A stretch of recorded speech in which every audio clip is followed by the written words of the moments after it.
Red, white, and royal blue, the encounter. Alex Claremont Diaz, the first son of the United States, had everything planned. At 21, he was handsome, driven, and on the path to political greatness. But at the royal wedding of Prince Philip of England, one disaster changed everything. As Alex walked through the grand ballroom of Buckingham Palace, his eyes met those of Prince Henry of Wales. Their history was complicated.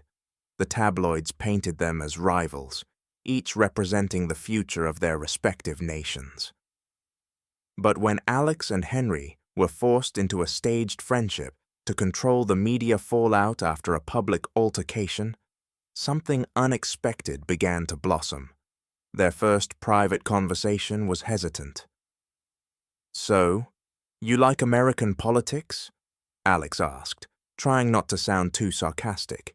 Henry gave a small smile. "Only when it's dramatic, which is always."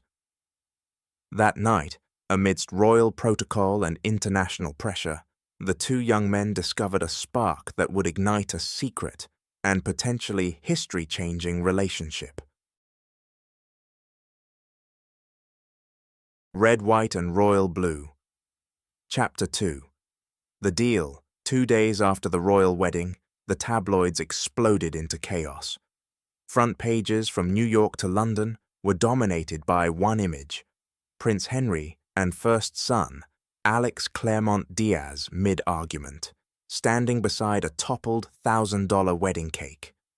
A moment meant to be private had turned into an international scandal, amplified by paparazzi and social media. The angle, the drama, the symbolism, it was irresistible to the press. In the White House, Alex stormed through the East Wing, tossing his phone onto a sofa. "Why do I have to play nice with a royal snob who thinks he's better than everyone?" His mother, President Ellen Claremont, stood with arms crossed. "Because this isn't just about you, Alex. This is about international diplomacy, public image, and the next election. Get over it and fix it." On the other side of the Atlantic, in Kensington Palace, Prince Henry sat rigidly at his writing desk, scrolling through the avalanche of headlines. The Queen entered with her usual gracious sternness. "Henry," she said crisply, "you will repair this." With charm and composure. You know what's expected. The solution was swift and calculated, a coordinated public relations campaign. The plan included joint public appearances, carefully posed photographs, and a weekend charity event in London where the two would appear inseparable.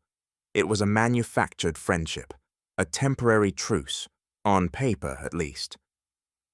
At the Children's Hospital Charity Gala, Alex and Henry met again. The tension was thick beneath their perfectly tailored suits.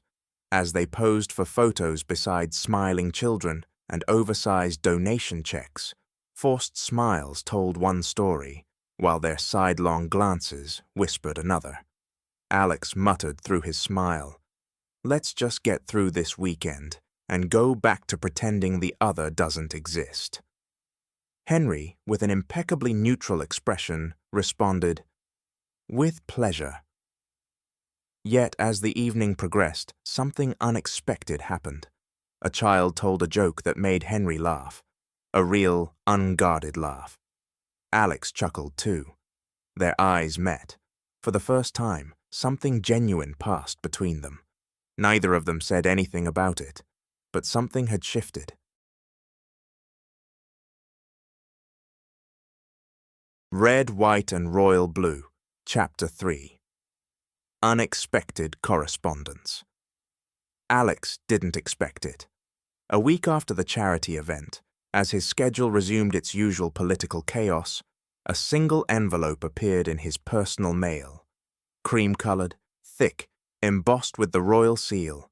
He stared at it for several seconds before tearing it open. Inside was a short handwritten note from Prince Henry. "You were less insufferable than usual. Perhaps we're capable of not despising each other after all." Something about the carefully measured sarcasm and Henry's impossibly neat handwriting made Alex laugh out loud. It was absurd and weirdly charming. Without overthinking it, Alex grabbed a pen, sat at his desk, and scrawled a quick reply. "Don't flatter yourself. It was the free wine." He sent it back via the embassy, thinking that would be the end of it. It wasn't. A few days later, another envelope, then another, and suddenly, what had begun as obligation and mutual mockery turned into something else entirely. The letters became longer. They became emails. The emails, at first flippant and teasing, evolved into conversations that lasted through the night. Alex found himself smiling when he saw Henry's name in his inbox. They traded favorite quotes from novels, vented about press scrutiny, shared dreams they dared not speak aloud, and admitted things neither had ever said to anyone before. Henry shared his love for Virginia Woolf, and how reading helped him cope with the expectations placed upon him. Alex confessed his fear of never stepping out of his mother's shadow, of becoming just a footnote in her legacy. They joked about royal etiquette, campaign mishaps, and even what superhero they'd be if life weren't so serious. Slowly, the masks slipped, and beneath them were two young men yearning to be seen. For Alex, whose life had been shaped by headlines, campaign rallies, and the unrelenting gaze of the public, Henry became a quiet corner in the storm, a voice that didn't demand, didn't expect, just listened.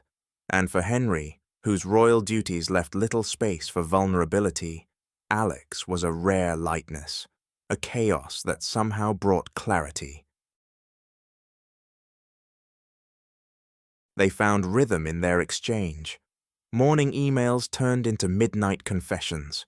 They talked about food, music, politics, and what it meant to belong to two different worlds. A shared love for history became a recurring theme, and Alex even began mailing Henry obscure political trivia, just to see if he could stump him. Henry, in turn, sent quotes from philosophers and old love poems with cryptic interpretations.